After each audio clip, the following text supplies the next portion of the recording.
Okay, call करावा लागेल. Call करू बघू. एक सेकंड नाही होत.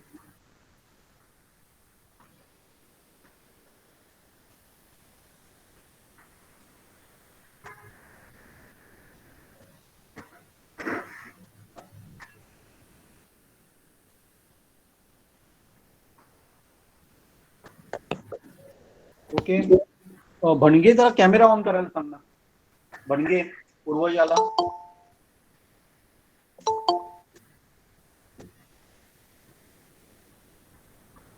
ओके, चालेल. आलेला आहे पण बहुतेक कॅमेरा ऑन नाही होत आहे. कॅमेरा ऑन नाही केला पूर्वजा.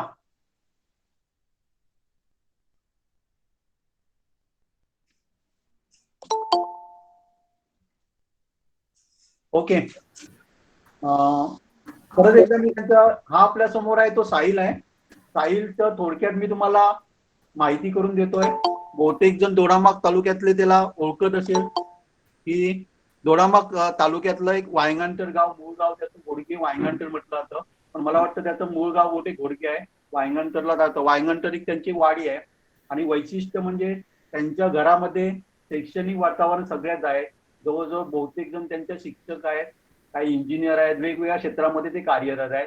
आणि एक दळवी फॅमिली म्हणजे एक हुशार फॅमिली दोडामार्ग तालुक्यात नावाजलेली फॅमिली आहे. म्हणजे शैक्षणिक दृष्ट्या चांगल्यापैकी त्यांनी काय केलेलं आहे, आपला तसा उमटलेला आहे. ओके, तर साहिलला आपल्या माझ्या माहितीप्रमाणे मेडिकल कॉलेज सोलापूरला मिळाले, बरोबर आहे साहिल? ओके, तर दुसरी जी आपली आहे ती पूर्वजी आहे. पूर्वजाने जर कॅमेरा ऑन केला तर मला बरं पडलं असतं. पूर्वजा कॅमेरा ऑन केला तर मला बरं पडलं असतं, म्हणजे सगळ्यांना तुझं चेहरा पण दिसला असता. ओके, पूर्वजा आले ना? पूर्वजा ही मूळ घोडगेवाडीची आहे. तिचं शिक्षण पण दोडामार्ग तालुक्यात झालेलं आहे. 10वी पर्यंतचं शिक्षण त्याचं दोडामार्ग तालुक्यात झालेलं आहे. तिला पण मेडिकलच्या नीट परीक्षेद्वारे तिला फर्स्ट राऊंड मध्ये अंबाजोगाई येथे मिळालेला आहे. पण तिचा प्रयत्न आहे त्याच्यापेक्षा चांगल्या कॉलेजमध्ये सुद्धा तिचा प्रयत्न आहे.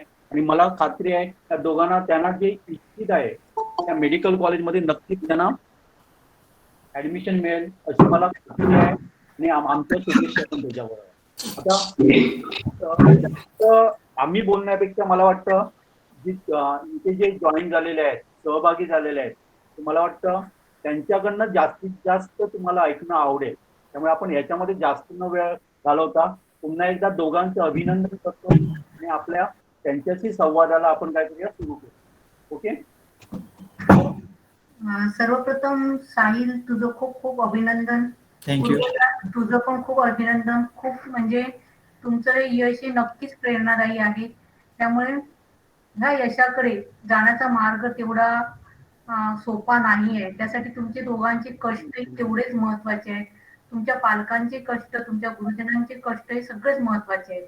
मग मी पहिलं साहिलला प्रश्न विचारेन की हा प्रवासामध्ये म्हणजे तुझं म्हणजे मेडिकलला जाण्याचं तुझं स्वप्न होतं का? म्हणजे तुझं स्वप्न म्हणजे मेडिकलला जायचंय कधी ठरवलं? किंवा हा प्रवास म्हणजे तुझं शालेय तुझं शिक्षण घेत असताना तुझं का असं ठरलं होतं का की मला मेडिकलला जायचंय, की पहिल्यांदा 10वी पर्यंत कॉन्सन्ट्रेट करायचंय आणि नंतर म्हणजे मला विचार करायचाय? किंवा शालेय जीवनातील तुझा जो टप्पा होता, म्हणजे पहिला म्हणजे मला दोघांकडून ऐकायला आवडेल की तुमच्या शालेय जीवनातील टप्पा कसा होता? कारण या ठिकाणी बरीचशी शालेय मुलं आहेत, त्यामुळे त्यांना सर्वप्रथम तिथून आपण सुरुवात करू. साहिल, तू बोललास तर चालेल. सर्वात आधी मी असं मेडिकलला ऍडमिशन घेणार असा काही विचार केला नव्हता. साधारण 7वी-8वी पर्यंत मी डॉक्टर किंवा इंजिनियर होणार नाही असंच ठरवलेलं. पण जेव्हा मी 9वी-10वी साठी सावंतवाडीला शिकायला गेलो, तिथे माझी मावशी नेहा सावंत यांनी मला डॉक्टर व्हावयासाठी सजेस्ट केलं म्हणून, आणि त्यात मला नंतर इंटरेस्ट वाटायला लागला. त्यामुळे मी मेडिकल फील्ड निवडलं. नाहीतर आधी माझं काय असा माइंडसेट नव्हता की डॉक्टर व्हायचं किंवा इंजिनियर व्हायचं.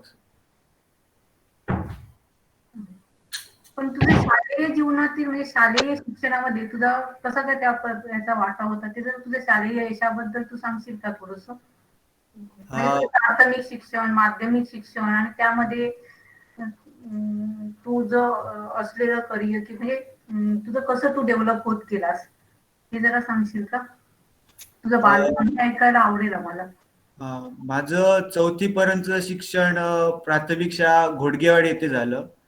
नंतर मी 5वी ते 8वी साठी MR नाईक विद्यालय कोलाकट्टा येथे गेलो आणि त्यानंतर 9वी 10वी साठी मी RPD हायस्कूलला होतो. तर ह्या पिरियडमध्ये मी अनेक talent search exam, scholarship exam किंवा सायन्स रिलेटेड एक्झाम देत होतो आणि त्यात मला बहुतेक एक्झाम मध्ये यश सुद्धा मिळालं. तर त्यातनं मी माझा कॉन्फिडन्स बिल्डअप करत गेलो की मला पुढे जाऊन काहीतरी करायचं आहे. जे आपल्यात जे टॅलेंट आहे त्याचा योग्य वापर केला पाहिजे आणि असंच मी पुढे असा विचार करत करत मी नीटचा एक्झाम देण्याचा विचार केला. Very nice. म्हणजे तू खूप म्हणजे तुझं करिअरची जी सुरुवात म्हणजे तुझ्या शालेय जीवनाची सुरुवात जी आहे ती घोडगेवाडी सारख्या एका ग्रामीण भागामध्ये प्रायमरी शाळेकडनं झाली. नंतर तू कोणाकट्टा हा पण त्याच ग्रामीणच भाग आहे. म्हणजे तुझं हे यश हे सगळ्यांसाठी खरोखरच कौतुकास्पद आहे. आणि त्यामध्ये तुझ्या फॅमिलीचा काय वाटा होता?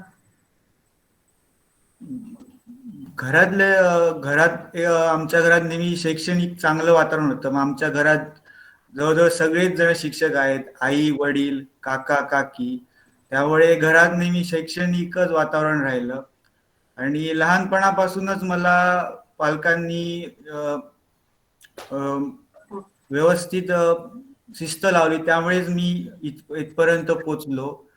घरात नेहमी खेळीमेळीचं वातावरण असायचं किंवा जबरदस्तीने अभ्यास करावा असं कधी मला कोणी सांगितलं नाही. जे तुला जमतंय, जेवढं तुला येतंय ते व्यवस्थित कर किंवा जास्त अभ्यास करणं हे सुद्धा एवढं चांगलं नाही. जेवढा अभ्यास करतो तो परफेक्ट कर असंच मला घरातल्यांनी नेहमी सांगितलं आणि त्यांनी मला नेहमी सपोर्ट केला. खूप सुंदर. माझ्या माहितीप्रमाणे तू मराठी मीडियम मध्ये शिकलाय 10वी पर्यंत, बरोबर ना? Semi English. ओके. मला एक सांग, काही आता म्हणतात की आपल्याला इंग्लिश मीडियम मध्ये केलं तर नीट मध्ये चांगली, जेई मध्ये करता येईल, अशा प्रकारचा एक प्रवाह आपल्याकडे जातो. म्हणजे इंग्लिश मीडियम कडे जर केलं तर मुलं चांगलं, त्यांचं इंग्लिश पण चांगलं होणार. आणि पण तुझा अनुभव काय, मराठी मीडियम मध्ये शिकलेली मुलं नीट मध्ये यशस्वी होऊ शकतात किंवा जेई सारख्या ज्या ज्या एक्झाम आहेत त्याच्यामध्ये यशस्वी होऊ शकतात की यशस्वी कमी प्रमाणात येऊ शकतात? तुझं मत काय आहे त्याच्या बाबतीत? ह्यात काय तथ्य नाही की शिवाय नीट मध्ये फक्त अंडरस्टँडिंगचा पार्ट असतो. ते तुम्ही कुठल्याही लँग्वेज मधनं शिका, भले ती मराठी असो, इंग्लिश असो, हिंदी असो, अंडरस्टँडिंग इम्पॉर्टंट आहे. जी मुलं इंग्लिश मीडियम मधनं शिकतात त्यांना जरा असं कदाचित सोपं पडत असेल. खरं अभ्यास हा एक अंडरस्टँडिंगचा पार्ट असतो. तिथे काय भाषेचं लिमिट कुठेही नसतं असं मला वाटतं. Very nice. म्हणजे तुम्हाला त्याचा कन्सेप्ट, संकल्पना एकदा समजली तर तुम्हाला लँग्वेजचा प्रश्न येत नाही. त्याच्यामधला म्हणजे अभ्यास करत असताना म्हणजे संकल्पनाद्वारे जर आपण अभ्यास करत गेलो तर आपल्याला माध्यमाचा अडथळा येत नाही असं तुझं मत आहे. आणि खरंच हे मत बऱ्याच मुलांनी प्रूव्ह पण केलेलं आहे. कारण तुम्हाला जे समजते, तुम्हाला जी अंडरस्टँड होते ती तुमची language. Medium is not important but understanding आणि तुमचं कष्ट घेण्याची तयारी आणि तुमच्या फॅमिलीचं तुमच्यासाठी असलेला सपोर्ट आणि साईने सांगितल्याप्रमाणे असणारं खेळीमेळीचं वातावरण, कोणताही स्ट्रेस नाही, म्हणजे हे असं पूरक वातावरण मिळालं तर नक्कीच आपण पुढे जाऊ शकतो. हे असं तुझ्या यशावरनं दिसते. मी पूर्वजाकडे आता थोडा वेळ येते. पूर्वजा, तुझ्या यशाचं तुझं शालेय शिक्षण आणि ह्याच्याबद्दल जरा हे सांगशील का? पूर्वजा,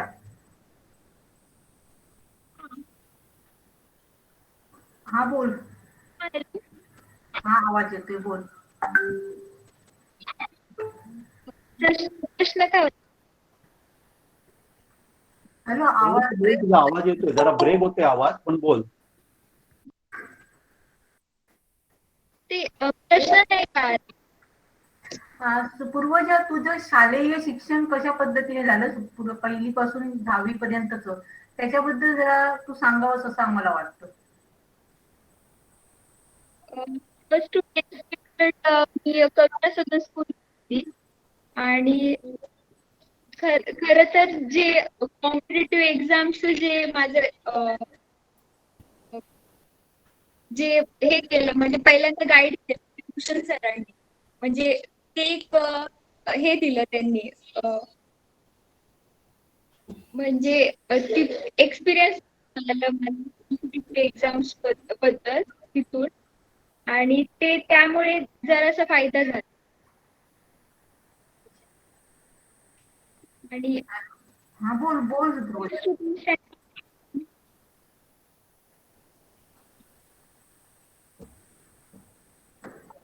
आपण पूर्वजाकडे थोड्या वेळाने येऊया, तिचा ब्रेक होतोय. बनगे जरा नेट चेंज करून बघता कुठलं तरी. बनगे आपण पूर्वजाकडे परत येऊया थोड्याच्या वेळाने. ओके, जरा नेट चेंज करून बघतो, जरा आवाज ब्रेक होते तिचा. हॅलो, ठीक आहे. हा, ओके. हा, तोपर्यंत आपण साहिलशी बोलूया. मॅडम तुम्ही आणि काय विचारणार त्याला?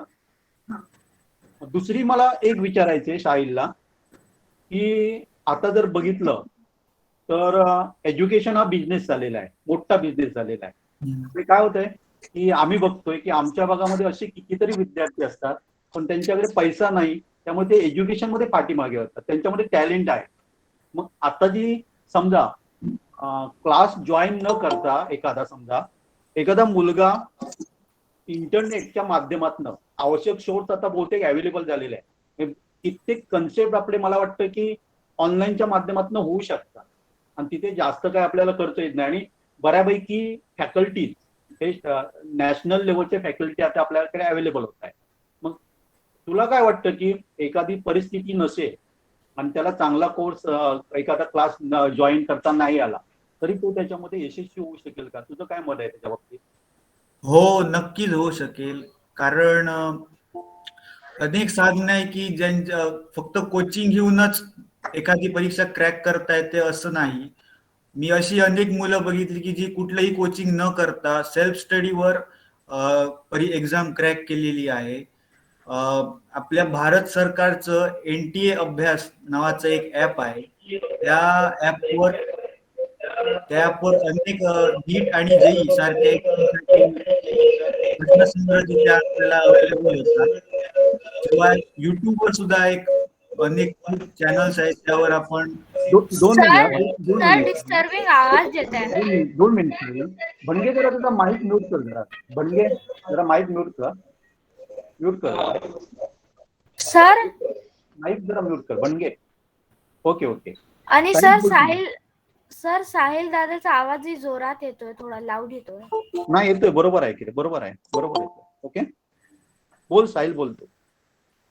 मी म्हणत होतो की आपल्या केंद्र सरकारने एजन्सी आहे नॅशनल टेस्टिंग एजन्सी, जी नीटची परीक्षा तसेच जेईची परीक्षा घेते.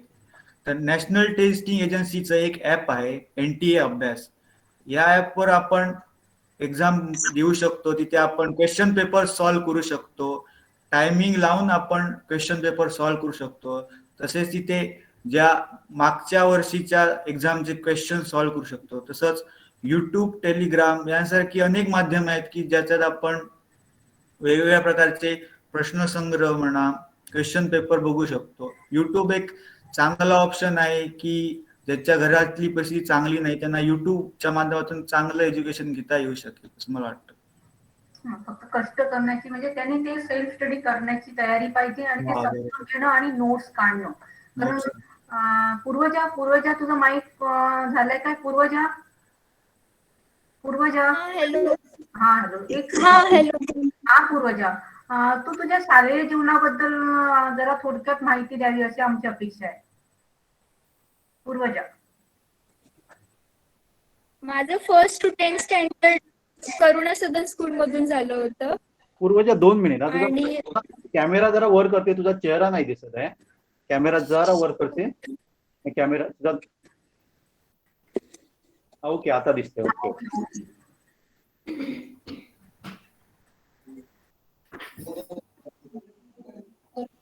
हा हॅलो.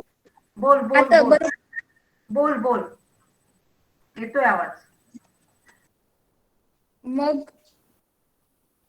ह्याच्या स्कूलमध्ये म्हणजे आता स्कूलमध्ये जे आपलं स्टडी असतं ते सोडून जी बाहेरची जी एक्झाम्स असते आपले कॉम्पिटेटिव्ह एक्झाम्स वगैरे त्याबद्दल म्हणजे स्कूलने एवढी नॉलेज दिली नव्हती. पण भूषण सरांकडे मी जॉईन झाले होते, त्यांच्याकडे मी क्लासेस घेत होते.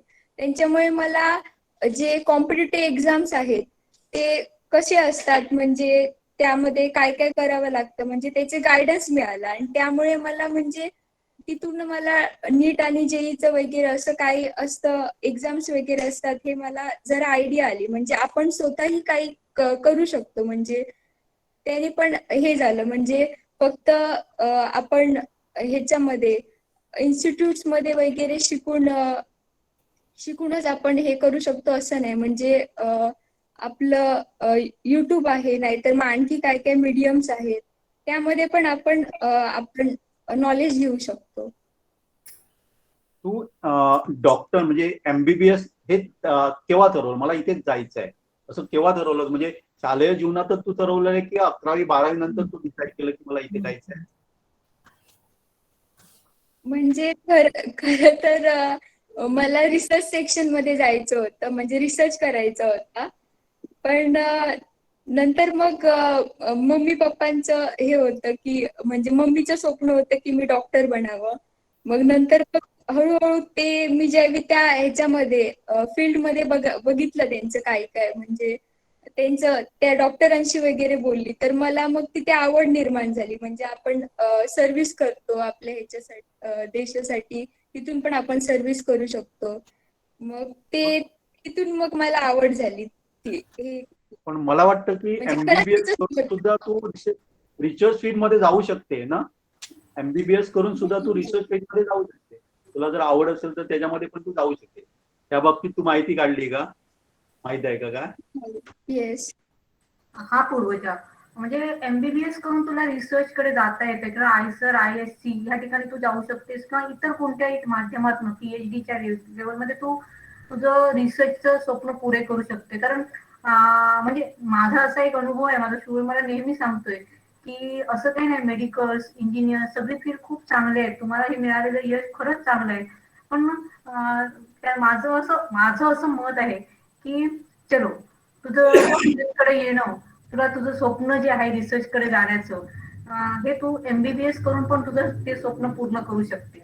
म्हणजे असं असतं की चला रिसर्च म्हणजे काय की आपण काहीतरी नवीन नवीन शोधण्याचा प्रयत्न करतो, बरोबर आहे ना? मग त्यामध्ये अशा काही एक्झाम्स आता तू जेव्हा तुझ्या कॉलेजमध्ये जाशील त्यावेळी तू नेट ओपन करून त्याच्यामधनं तू एक्झाम्स कोणत्या असतात रिसर्च कडे जाण्यासाठी आपल्याला नेमकं काय करायचं. First you have to complete your MBBS. त्याच्यानंतर ज्या एक्झाम्स आहेत त्याच्यानंतर पुढे मला काय करायचंय तर तो तुझं ते स्वप्न पण तू जर ठरवलंस, कारण आता तू हे जे का मम्मीचं स्वप्न पूर्ण करण्यासाठी तू जे धडपड केलीस म्हणजे तुझ्यामध्ये नक्कीच ती विल पॉवर आहे. त्यामुळे तू नक्कीच त्या यशाला गवसणी घालशील अशी माझी अपेक्षा आहे. पण मला एक सांग की जेव्हा तू हा MBBS किंवा नीट परीक्षा द्यायची ठरवली, जेव्हा तुझं 10वी झालं SSC झाल्यानंतर 11वी-12वीला जेव्हा तू प्रवेश घेतला तर तू 11वीत मध्ये असतानाच असं ठरवलं होतं का मला नीट द्यायची आहे असं त्यावेळी ठरवलं होतंस की तुझं 12वी नंतर असं फिक्स झालं? नाही 12वी मध्ये म्हणजे वगैरे? मी ज्यावेळी 10वी मध्ये ज्यावेळी होती ना, हम्म. लास्टच्या फेजला म्हणजे एक्झाम 10वीची बोर्डची एक्झाम सुरू होती त्याच वेळी माझं सुरू होतं की मी आता एक्झाम द्यायची आहे. मग त्यासाठी मग मी कुठे स्टडी करावा, कॉलेज कुठलं करावं ते हे करत होती. म्हणजे 10वी पासूनच माझं ठरलं होतं की नीट द्यायची आहे. ओके. मग त्यासाठी तू 11वी-12वी, मी माझा दोघांनाही प्रश्न आहे की 11वी सध्या PCB आणि PCM असं काहीतरी चाललेलं आहे. आता तर 8वी पासूनच PCB PCM असं करताय. पण 10वी पर्यंत तरी हे PCB PCM असू नये, कारण हे चारही फिजिक्स, केमिस्ट्री, मॅथ्स, बायोलॉजी हे आपले चारही पिलर्स आहेत. तर तुम्हाला असं वाटतं की बघा की मी समजा मला नीटला जायचंय मग मी मॅथ्स सोडावं किंवा मला इंजिनिअरिंगला जायचं असेल तर मी बायोलॉजी सोडावं की त्यामुळे आपल्या अभ्यासावर बराच काही परिणाम होतो. जर मी पीसीबी वर कॉन्सन्ट्रेट केले तर मॅथ्स घेतलं तर माझ्या अभ्यासामध्ये थोडासा माझ्या मार्क्सवर कुठेतरी परिणाम होईल किंवा मला जेई कडे जायचं असेल तर मी बायोलॉजी सोडलं तर मला मॅथ्सवर कॉन्सन्ट्रेट करता येईल. असं काय ह्याबद्दल तुम्ही थोडंसं गाईड करू शकाल का? मी दोघांसाठी क्वेश्चन आहे, कोणी पहिल्यांदा बोलू शकतो. साहिल पहिल्यांदा. हा साहिल, तू बोलतोयस? मी सुद्धा अशी काही मुलं बघितली आहेत की ज्यांनी एकाच वेळी जेई पण क्रॅक केली आहे आणि नीट पण केली आहेत. आता काही मुलांना एमबीबीएस ला सुद्धा ऍडमिशन मिळालंय, तर त्याच मुलाला त्यावेळी IIT ला पण ऍडमिशन मिळालंय. की ते प्रत्येकावर डिपेंड आहे, अभ्यास करण्यावर आहे. असं नाही की काही मुलं दोन्ही PCMB दोन्ही ठेवतात, जे सोपं जातं त्या फील्डकडे जाण्याचा प्रयत्न करतात. पण मला वाटतं की 11वी मध्येच त्यांनी आपलं जे काही एम आहे ते फिक्स करावं, जेणेकरून ते त्याच्यात टॉप करू शकतील असं मला वाटतं. बरोबर आहे. पूर्वज, तुझं म्हणणं काय? हो, ते बरोबर त्यांनी बोललं होतं की फोकस एक ठरावा. म्हणजे जर समजा आपण एक ठरलं की फील्डला जायचंय, मेडिकल का इंजिनियर, त्याच हिशोबाने जर समजा हे केलं तर एक सब्जेक्ट यूज केला तर एक तरी बेनिफिट होऊ शकतं की तेवढा वेळ वाचेल. पण जर समजा आम्ही आमचा एम अजूनपर्यंत ठरला नाहीये, म्हणजे आम्हाला माहित आहे की कन्फ्युज आहोत आपल्या करिअर, तर जर समजा आपण PCB आणि आपला सब्जेक्ट सोडला तर जे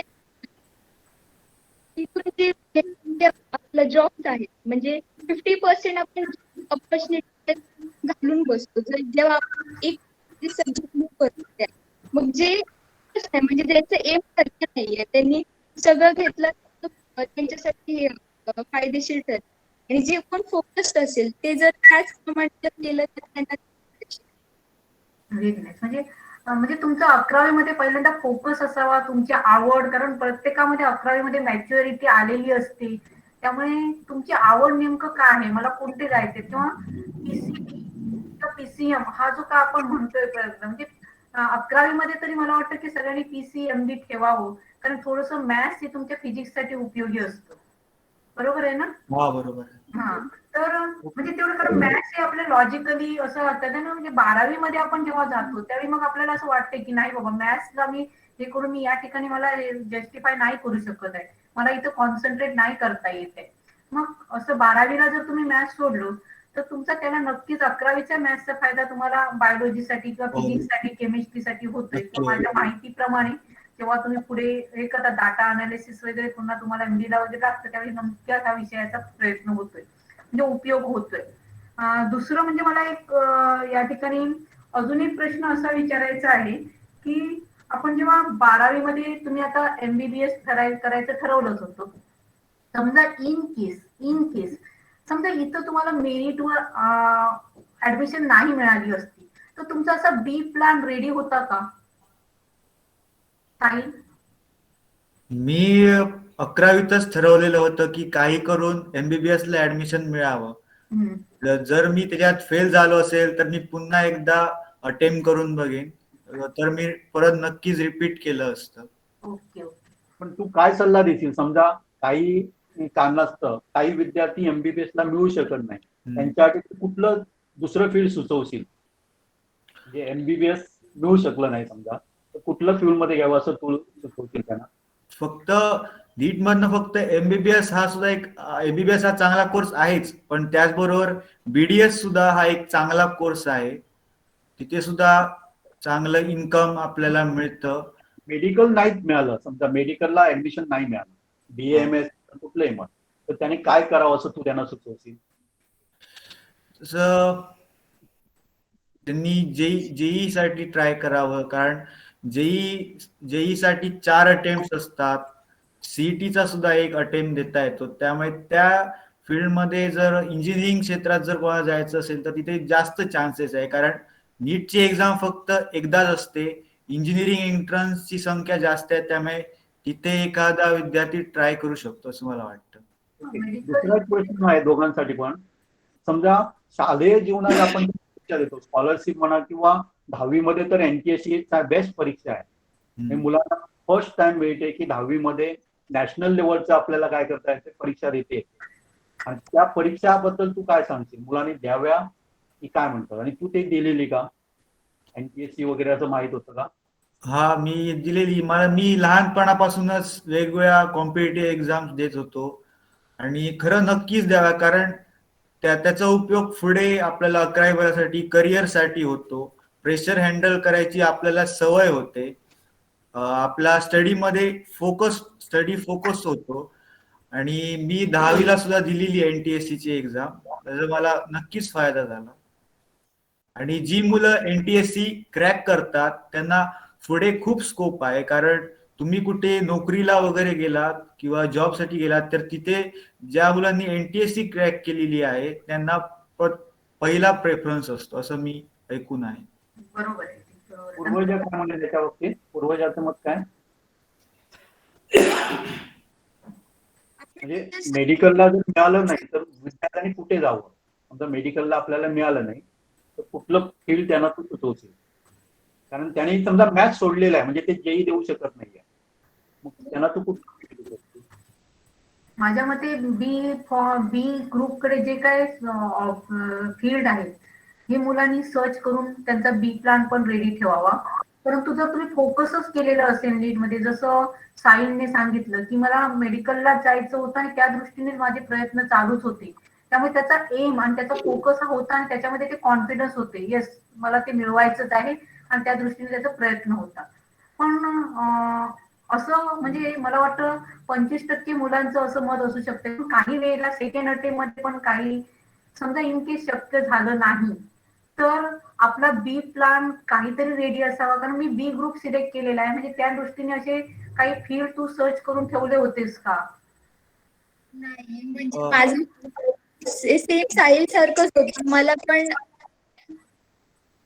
माझं सेम बरोबर. साहिल सारखंच होतं. म्हणजे मी ठरवलंच होतं की मला NEET देऊन मला MBBS घ्यायचं आहे. समजा इन केस तुला BAMS मिळालं असतं तर तू घेतलं असतंस का? नाही, मला MBBS करायचं होतं. म्हणजे व्हेरी नाईस. म्हणजे तुमचा फोकस ठरलेला होता की मला ते करायचं आणि त्याच्यासाठी मला काही करायची माझी तयारी आहे. हो, बरोबर आहे ना? हा. म्हणजे एक तर तुम्ही फोकस तुमचा ठेवा, नाहीतर तुमचं मला बाबा हे आहे पण कुठेतरी मी कमी पडते असं वाटत असेल तर माझ्या मते बी प्लॅन हा मुलांचा तयार असावा. मला असं वाटते की बी प्लॅन तयार असावा. कारण समजा मी तर असं बघते की नीटची एक्झाम 720 मार्क्सची असते आणि फर्स्ट अटेम्प्ट मध्ये जी मुलं बिलो 200 पर्यंत असतात, बिलो 200 त्यांनी रिपीट करावं का? साहिल तुला काय वाटतं? हो, नक्कीच करावं, कारण त्यांनी एकदा एक्झाम दिलेली आहे तर त्यांना एक्सपिरियन्स तर आला असेल, परीक्षेच्या वेळी काय होतं, प्रेशर कसं हँडल करायला पाहिजे. त्यामुळे त्यांनी नक्कीच एक अटेम्प्ट द्यावं असं मला वाटतं. जर त्यांचं एम फिक्स असेल, त्यांना प्रॉपर MBBSच करायचं असेल तर त्यांनी नक्कीच रिपीट करावं असं मला वाटतं. पूर्वजा तुला काय वाटतं? काही मुलं अशी पण आहेत की जे 200 मार्क्स वगैरे घेतात. म्हणजे 200 मार्क्स घेतात, 300 मार्क्स घेतात, पण तरी ते नंतर 600 प्लस घेतात आणि MBBS ला लागतात. म्हणजे असं काही नाहीये की एक अटेम्प्ट, 2 अटेम्प्ट, काही काही जण 5 अटेम्प्ट. एक मुलगा होता लास्ट इयरला 2020 ला, त्यांनी 9th अटेम्प्ट क्रॅक केलं. सो असे पण एक्झाम्पल्स बघायला भेटतात. म्हणजे जर आपलं फोकस ठरलेलंच आहे की आम्हाला हेच करायचंय तर मग हे. तरी जसं तुम्ही म्हटलं की बाकीचे ऑप्शन्स पण आहेत. म्हणजे आपलं BMS आहे, बाम्स आहे, आपले बाकीचे प्रेस्टिजियस जे सगळे मेडिकल मध्ये आहेत ते प्रेस्टिजियस कोर्सेस आहेत. सो ते पण ते ट्राय करू शकतात. तर जर समजा आता आपलं मॅथ्स सब्जेक्ट सोडलेला आहे आपण, सो आपण जे काही देऊ नाही शकत, पण आपण MPSC UPSC पण ट्राय करू शकतो. म्हणजे तर जर त्यांना असं तसे पण ऑप्शन्स आहेत. म्हणजे त्यांनी दुसरा फील्ड पण बघावं, त्याच्या संदर्भात माहिती करून घ्यावी आणि आपला फोकस जर त्यांचा असेल आणि त्यांची हार्डवर्क करून करण्याची तयारी असेल तर they can attempt the second third attempt, म्हणजे त्यांना त्यांची इच्छाच असेल तर. तर सुंदर बोललाय तुम्ही ह्याच्याबद्दल. दुसरं मला एक प्रश्न विचारायचं असं वाटतं की 11वी 12वी किंवा शालेय जीवनामध्ये जे करत असता तुम्ही असं एक अभ्यासाचे टाइम टेबल केलं होतं का? आणि तुम्ही तुमच्या आवडी किंवा तुमचे छंद हे तुम्ही जोपासले का? त्याच वेळी म्हणजे हा अभ्यास करत असताना तुम्हाला कुठेतरी असं छंदानं असं बाजूला ठेवावं लागलं का? किंवा नाही मी हे करत असताना माझे छंद जोपासलेले आहेत. असे ह्याबद्दल तुम्ही जरा काही बोलू शकाल का साहिल? हो, नक्कीच. ह्या 2 वर्ष नक्कीच टफ होती. कारण जरी आपण म्हटलं की अभ्यास करणं सुद्धा चुकीचं आहे. थोडंसं मनोरंजन ह्या गोष्टी आवश्यक आहेत. खरं ही एक्झामच एवढी टफ आहे की अभ्यास हा जास्तच करावा लागतो. त्यासाठी आपल्या आवडीनिवडी, खेळ, मोबाईल या गोष्टींकडे जरा 2 वर्ष नाही बघितलं तर काही बिघडत नाही. पुढचं आपलं करिअर चांगलं होऊ शकतं असं मला वाटतं. की आजकालची जी जनरेशन आहे ती जास्त सोशल मीडियामध्ये इन्व्हॉल्व आहे आणि ह्या कोविडच्या सिच्युएशन मध्ये तर जास्तच इन्व्हॉल्व झाली आहे. जर 2 वर्ष आपण ह्या सगळ्याकडे दुर्लक्ष करून जर स्टडीवर फोकस केला तर मला वाटतं पुढची 10-12 वर्ष त्यांची चांगली होतील असं मला वाटतं. पूर्वजा? साहिल साहिल जे बोललं ते एकदम बरोबर आहे. जर समजा आपण 2 वर्ष फोकस देऊन आपण जर समजा अभ्यास केला तर मग ते त्यांचंच भलं होणार आहे. प्लस तुम्ही विचारत होतात की तुम्ही टाइम टेबल वगैरे असं बनवत होता का? की म्हणजे खरं तर ना टाइम टेबल मी पहिल्यांदा बनवायची टाइम टेबल्स वगैरे, पण नंतर काय आलं की आपण जेव्हा ते नंतर फॉलो करायला होत नाही आम्हाला ते, आणि मग परत तो बॅकलॉग राहतो आणि मग आपण परत मग एन्झायटी मध्ये जातो, अरे हे पूर्ण नाही झालं.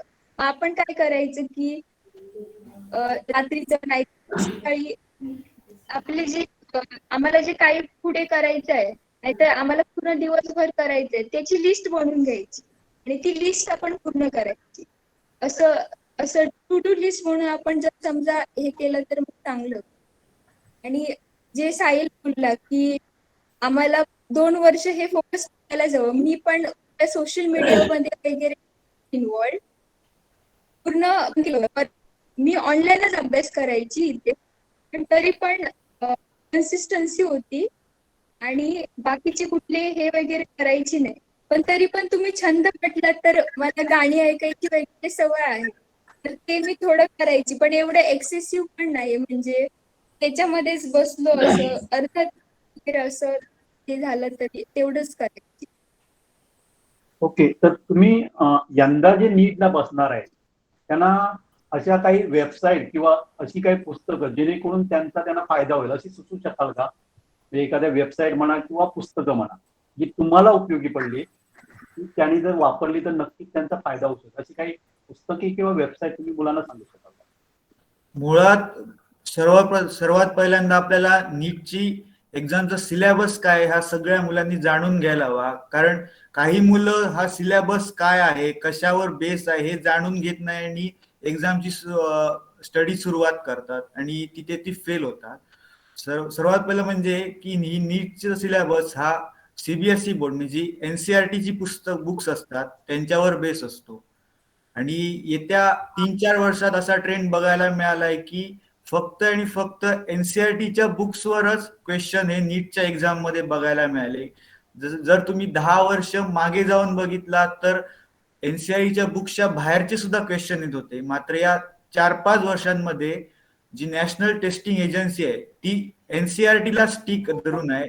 त्या पुस्तका बाहेरचे क्वेश्चन क्वचितच 1-2 विचारले जातात, नाहीतर सर्व क्वेश्चन एनसीईआरटीच्या बुक मध्ये असतात. त्यामुळे सर्वात पहिलं एनसीईआरटी हे महत्वाचं आहे. बायोलॉजीसाठी तर एनसीईआरटी कंपल्सरी आहे. अगदी कोपऱ्यातला सुद्धा शब्द तिथे इम्पॉर्टंट आहे. भले ती सायंटिस्टची इन्फॉर्मेशन का असेना त्याच्यावर सुद्धा क्वेश्चन यामध्ये विचारले जातात.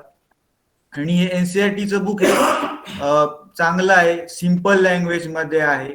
एनसीईआरटीच्या बुक शिवाय बाहेर जाऊन काय करायची गरज वाटत नाही मला.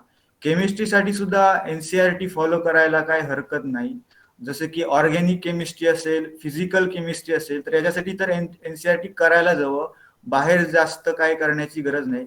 फिजिक्ससाठी मात्र तुम्हाला बाहेरचे काहीतरी क्वेश्चन सेट्स वगैरे सोडवावे लागेल, जसे की पॉप्युलर पब्लिकेशन जसे की अरिहंत असेल, MTG असेल, सिंगेज असेल, यापैकी एक स्टँडर्ड बुक तुम्ही चूज करायला हवं आणि एकच स्टँडर्ड बुक. जर तुम्ही 4-5 बुक्स रेफर करत राहिलात किंवा ह्या मित्राने हे बुक आणलं मी ते रेफर करतो असं करून चालणार नाही. तुम्ही सर पहिल्यांदा जी काही बुक्स आहेत ती त्याच्याबद्दल माहिती घ्या. तुम्ही एक स्टँडर्ड बुक चूज करा आणि तेच बुक सारखं सारखं सॉल्व्ह करायला बघा. जर तुम्ही पसारा घेऊन बसलात तर तुमच्या हाती काय लागणार नाही. एकच बुक फॉलो करा, ते व्यवस्थित सॉल्व्ह केलं तर त्यातनं चांगले मार्क्स तुम्हाला मिळतील. तसंच प्रिव्हियस इयर क्वेश्चन नीटच्या एक्झामसाठी खूप इम्पॉर्टंट आहे, कारण बहुतेक क्वेश्चन हे रिपीट होत राहतात. आणि मी अशी माझ्या कॉलेजमधली मुलं बघितली आहेत की ज्यांनी प्रिव्हियस इयर क्वेश्चनचा खूप अभ्यास केला आणि त्यांना त्या क्वेश्चन मधनं काही प्रश्न रिपीट झाले किंवा त्या प्रकारचे क्वेश्चन ह्या वर्षीच्या एक्झाम मध्ये आले. त्यामुळे प्रिव्हियस इयर क्वेश्चन हे खूप इम्पॉर्टंट आहेत.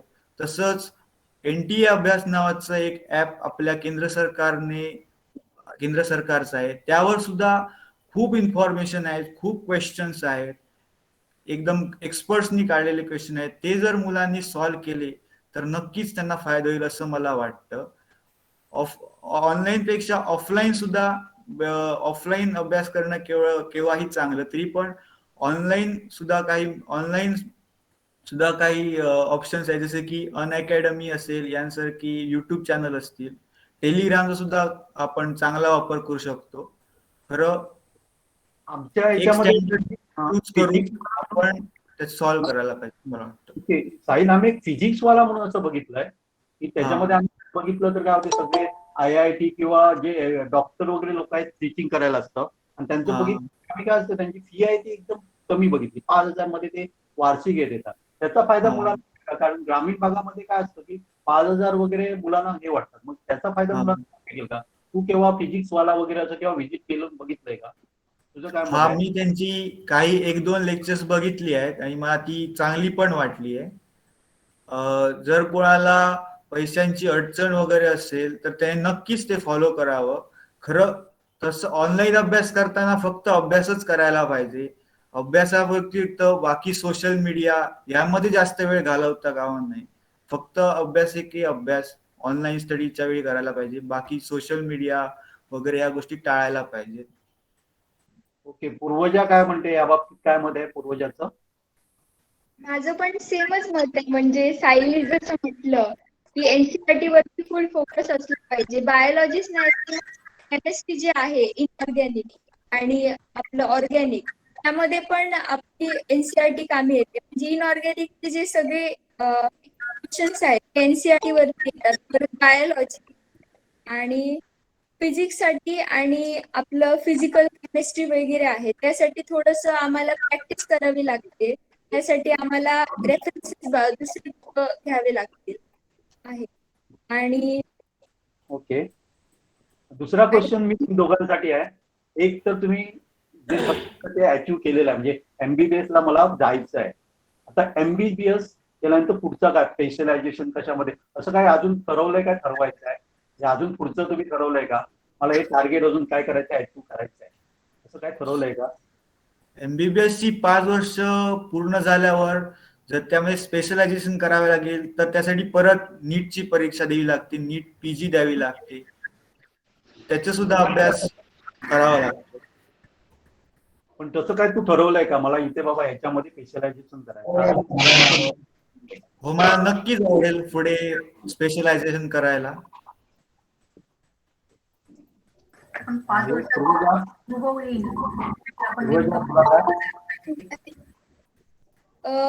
आपण जेव्हा MBBS कम्प्लीट करतो तर त्यामध्ये आपण नीट PG देऊ शकतो. परत मग आपण USMLE आणि UKMLE पण देऊ शकतो. म्हणजे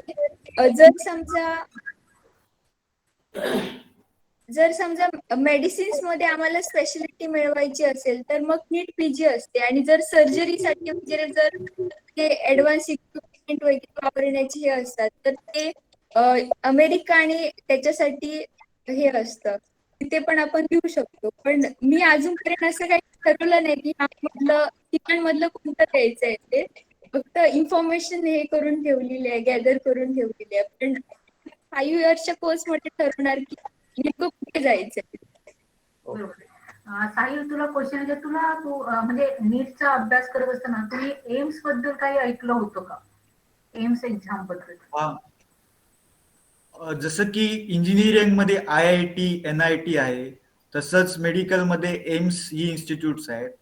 आणि जसं की IITच्या 10,000 सीट्स असतील, मात्र एम्स साठी जवळपास 1,000 ते 1,200 सीट्स आहेत. 1200. त्यामुळे तिथे फक्त निवडक मुलं, जी टॉपची मुलं आहेत, त्यांना निवडलं जातं. आणि ते खूप कठीण काम आहे की एम्स साठी सिलेक्ट होणं. तिथे टीचिंग स्टाफ चांगला असतो, शिवाय तिथली फी सुद्धा कमी असते. वर्षाला 5 ते 10,000 एवढीच फी असते. रिसर्च ओरिएंटेड काम तिथे होत असतं आणि तसं तिथे एज्युकेशन असतं. जसं तिथनं जर तुम्हाला जॉब हवा असेल तर तुम्हाला चांगल्या चांगल्या कंपनीज किंवा हॉस्पिटल्स मध्ये चान्स मिळतो. असं एम्स एक बेटर ऑप्शन आहे जो अभ्यास करणार असेल. म्हणजे तू एमसी एक्झाम साठी अपियर झाला होता का? म्हणजे रजिस्ट्रेशन केलं होतंस का? एम्सचं ऍडमिशन सुद्धा नीट मधनच होतं. बरोबर. त्यामध्ये कास्ट वगैरे रिझर्वेशन असतात, त्यामुळे काय जरा मार्क्स कमी मिळाले, नाहीतर मी नक्की अप्लाय केलं असतं. ओके. म्हणजे आता पीजी साठी तुला एम्स साठी म्हणजे आतापासून जर ध्येय धरलं तर पीजी साठी तुला एम्स साठी तयारी करायला काही हरकत नाही. हा, नक्की. बरोबर ना? आता म्हणजे त्याच्यासाठी आपल्याला गाईड करणारे आपल्याकडे पण विद्यार्थी, आपले 2 विद्यार्थी एम्सला आहेत आता सिंधुदुर्गात. हो. तर अजून म्हणजे ह्या करत असताना अशा बऱ्याच एक्झाम बद्दल म्हणजे विद्यार्थी दशेमध्ये असताना, शालेय विद्यार्थी दशेमध्ये असताना मुलांनी वेगवेगळ्या एक्झाम, जसं आता तुम्ही म्हटलंय की मला पीजी करायची पण अजून 5 वर्ष आहे, पण त्याच्यासाठी अगोदर अलर्ट असणं, कोणत्या एक्झाम्स आहेत त्याची इन्फॉर्मेशन काढणं. कारण आपल्याला नेटमुळे, मास कम्युनिकेशनमुळे आपण खूप सगळं जग आपल्या जवळ आलेलं आहे. त्यामुळे ही माहिती घेण्यासाठी आपल्याला पर्सनली तिथे जायची काही गरज नाहीये. तर तुम्हाला नेटच्या माध्यमातून ही माहिती मिळू शकते. मग अशी माहिती मुलांनी विद्यार्थी दशेतच वेगवेगळ्या परीक्षांबद्दल घ्यावी की घेऊ नये, ह्याबद्दल तू थोडंसं मुलांना गाईड करशील का? हो, नक्कीच. प्रत्येक मुलाने आपल्या करिअर बद्दल अलर्ट असावं. आपल्या करिअर बद्दल त्यांनी नक्कीच लहानपणापासून विचार केला पाहिजे. जे आपण जेव्हा 9वी 10वीत असतो तेव्हापासून नक्कीच विचार करायला पाहिजे.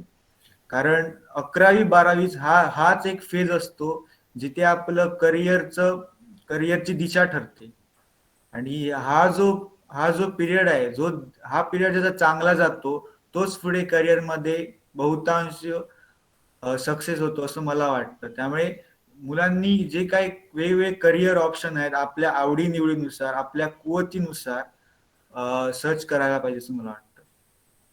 खूप छान. तू जे एक शब्द वापरलास, आपल्या कुवतीनुसार करायला पाहिजे, मला खूप आवडले. कारण प्रत्येकाने आपलं म्हणजे मला नेमकं कशामध्ये इंटरेस्ट आहे आणि त्याच्यामध्ये मला टॉपर मध्ये काय संधी आहे हे मुलांनी नक्कीच म्हणजे त्याच्या पेरेंट्सनी पण त्यांना सपोर्ट करावा. आणि त्याचं तो कुठपर्यंत करू शकतो, त्याची आवड काय आहे आणि त्याबद्दल दुसरीने पालकांनी सपोर्ट केला तर नक्कीच मुलांच्या भवितव्याच्या दृष्टीने ते खूप चांगलं असेल. पूर्वजा, तुला काहीतरी बोलायचं आहे त्याबद्दल? एक शब्द आहे त्यावरून, इकेगाई म्हणून. म्हणजे त्या शब्दाचा अर्थ असा की जे काम मला आवडतं, जे मला करता येतं आणि ते समाजासाठी काहीतरी उपयोगाला येतं, असं आपण काहीतरी ठरवून ठेवायला हवं आपला गोल. आपण जर समजा गोल म्हणजे आपण परफेक्ट पाथ बनवला की असं असं मला करायचं आहे या टाइम मध्ये, तर आपण एकदम परफेक्ट राहणार, म्हणजे आपण भरकटले जाणार नाही. सो मला वाटतं की प्रत्येकाची असला पाथ बनवायला हवं आणि त्याने असा विचार करायला हवा की म्हणजे नेमकं त्यांना गोष्टीमध्ये आवड आहे तर त्यांना ते करता येईल का आणि कसं उपयोगी येईल बाकीच्यांसाठी हे बघायला. Very nice. साहिल आणि पूर्वजा, तुमच्या दोघांच्या पालकांसाठी मला प्रश्न विचारायचे आहेत. पालक इथं आहेत का?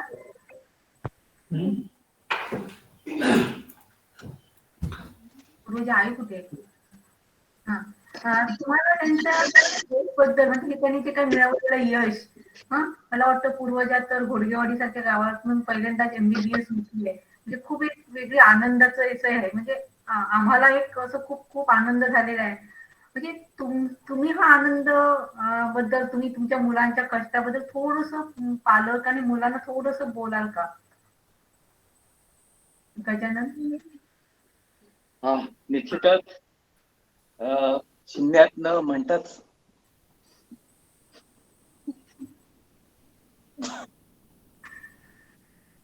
आवाज नाही क्लिअर आहे गजानन, आवाज नाही आहे. त्याला हे झालंय. बोल. बरोबर हा बोल बोल. गोष्टीच आहे की शून्यात आम्ही इथपर्यंत आलो. सर्व्हिसला पहिल्यांदाच मी लागलो. आमच्या घरामध्ये पहिल्यांदाच मी या आरोग्य खात्यामध्ये सर्व्हिसला इच्छा होती सगळ्यांची, आमची पण नातेवाईकांची पण इच्छा होती की आम्ही जसं आरोग्य खात्यात गेलो तसं आमच्या घरातला एक तरी माणूस डॉक्टर व्हावा अशी सगळ्यांची इच्छा होती.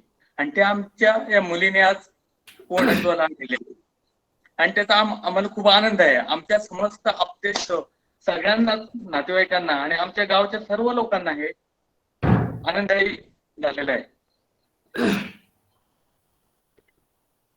तिला काय बोलायचं आहे पूर्वजाच्या आईला? तिचीच प्रेरणा आहे ना. माझी अशी इच्छा होती की माझ्या मुलीने असं करावं असं.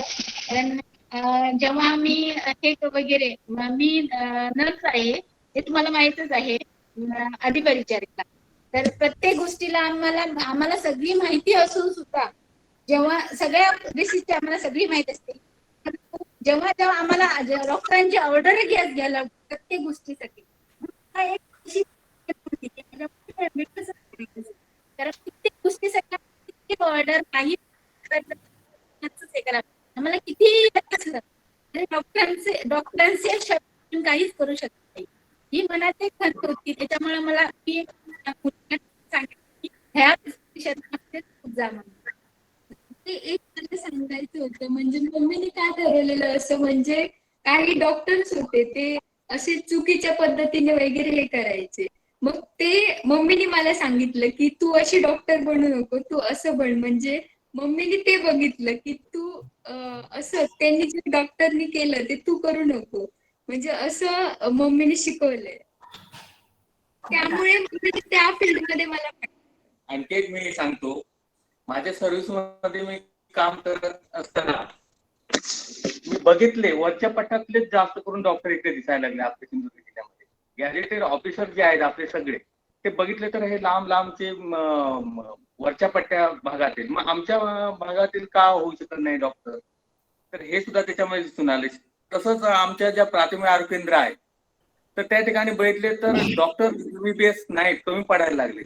मग आम्ही आमच्या मुलाला MBBS केलं तर तिथनं मला हे मिळालं आणि आम्ही त्याच्यावर जास्त भर दिला आणि MBBS तिला करायचं असं आम्ही ठरवलं.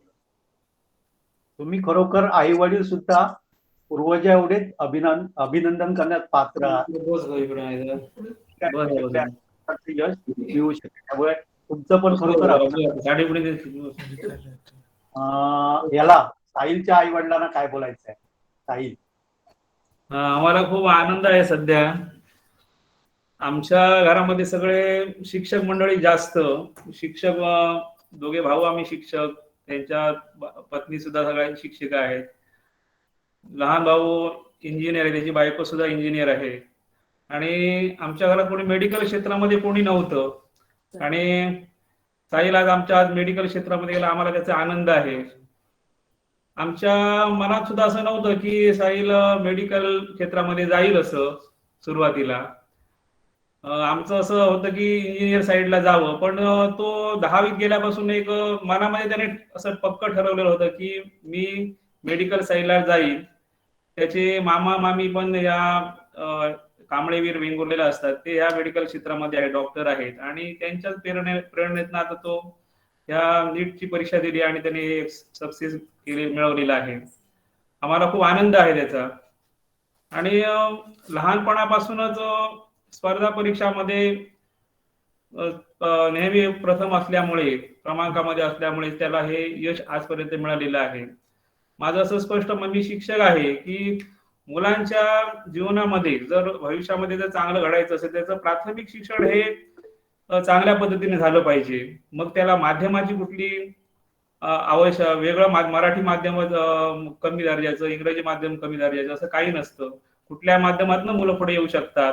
फक्त त्याचा बेस जो आहे प्राथमिक शिक्षण हे जर चांगल्या प्रकारे जर घडलं तर निश्चितच मुलं भविष्यामध्ये सक्सेस होऊ शकतात, आपल्या जीवनामध्ये यशस्वी होतात. एवढं या ठिकाणी मी सांगू शकतो. साहिलच्या आईला वगैरे काय बोलायचं आहे? साहिलच्या आहे त्या बाहेर आहेत जरा, त्यामुळे इथे येऊ शकले नाही. ओके ओके, चालेल. तुम्ही पण अभिनंदनात पात्र आहात दळवी, कारण तुम्ही पण खूप कष्ट घेतले. मला एक आणि तुम्हाला विचारायला आवडेल, आपल्या भागातील खूप आपण बघतो की खूप हुशार मुलं आहेत, पण त्यांना पर्टिक्युलर क्षेत्राबद्दल काय काय होते सांगा. एक मुलगा इकडे गेलो की दुसरा तिकडे जातो, मग आणि कोणकोणते. मग अशा विद्यार्थ्यांना मग टॅलेंट आहे, डेफिनेटली टॅलेंट आहे, आम्ही खूप बघतो, खूप टॅलेंट आहे, पण त्यांना माहितीच नाही की कुठली कुठली क्षेत्र आहेत. कारण एखादा मेडिकलला गेला मेडिकलला, इंजिनिअरिंगला गेला इंजिनिअरिंगला. तर तुम्हाला या बाबतीत काय सांगावं तर असं वाटतं पालकांना? नाही, म्हणजे सर्वात महत्वाचं म्हणजे मुलांची आवड निवड हीच फार महत्वाची असते. पालक सांगतायत म्हणून काय उपयोग नाही. आपली आवडीच्या क्षेत्रामध्ये त्यांनी आपलं करिअर केलं पाहिजे. कारण कुठलाही क्षेत्र निवडताना त्याच्यातनं आनंद मिळाला पाहिजे, हा महत्वाचा बाब आहे त्याच्यामध्ये. नक्कीच, कारण ते करताना म्हणजे करिअर पण आहे, पैसा आहे, पण त्याबरोबर तो आनंदी असला पाहिजे, त्याला हॅपीनेस असला पाहिजे. आणि त्यासाठी जर त्याला आवडेल अशा क्षेत्रात तो मुलगा गेला तर तो नक्कीच टॉप मोस्ट त्या फील्डमध्ये जे काय टॉप मोस्ट फील्ड आहे ते तो सक्सेस करू शकतो. आणि ह्याच्यासाठी पेरेंट्सची पण तेवढीच आपल्याला पाठबळ लागतं. कारण कसं असतं, काही वेळेला आपली मतं लादणं किंवा हे होतं. सध्या असं मी सगळ्यांनाच नाही म्हणत, पण असं 30% कुठेतरी जाणवतंय की नाही. तर जेव्हा मी बघते समाजामध्ये त्यावेळी असं आता 5वी 4थी 5वीत असतानाच मुलांचं ठरलं, नाही माझ्या मुलाला डॉक्टर करायचंय वेगळं आहे, पण नाही माझा मुलगा डॉक्टरच होणार आहे. पण त्यासाठी थोडस त्याची आवड खरंच आहे का, म्हणजे डॉक्टर म्हणजे नेमकं काय, त्या फील्डमध्ये काय काम चालतं, कसं चालतं, हे पण मुलांना थोडंफार माहीत असलं पाहिजे. तर त्याला इंजिनिअरिंगला जायचं, इंजिनिअरिंग मेडिकल व्यतिरिक्त बरीच सारी अजूनही काही क्षेत्र आहेत. तर त्या ठिकाणी त्या मुलाची आवड जोपासून जर त्या क्षेत्रामध्ये माहिती जर काढली तर त्या ह्याच्यामध्ये पण ते टॉपमोस्ट जाऊ शकतात. म्हणजे असे बरेचसे आहेत. पण त्यासाठी त्यांना तुमच्यासारखे जसे पालक जसं विचार करताय तसं तुमच्या पालकाचं मुलाला पूर्णच्या पूर्ण पाठबळ असणं गरजेचं असतं, सपोर्ट असणं गरजेचं असतं. त्याची जी काय आवड आहे त्याचा आदर करणं हे खूप महत्वाचं आहे आणि ते तुमच्याकडनं झालेलं आहे. त्यामुळे त्यांच्या ह्या यशामध्ये तुमचा खरं महत्वाचा म्हणजे असं वाटाय. मी आता काही पालकांना इथं विनंती करेल की त्यांना या दोघांना काही प्रश्न विचारायचे असतील तर ते विचारू शकतात. एकानेच विचारावा, रिपीट प्रश्न करू नये अशी एक हे आहे.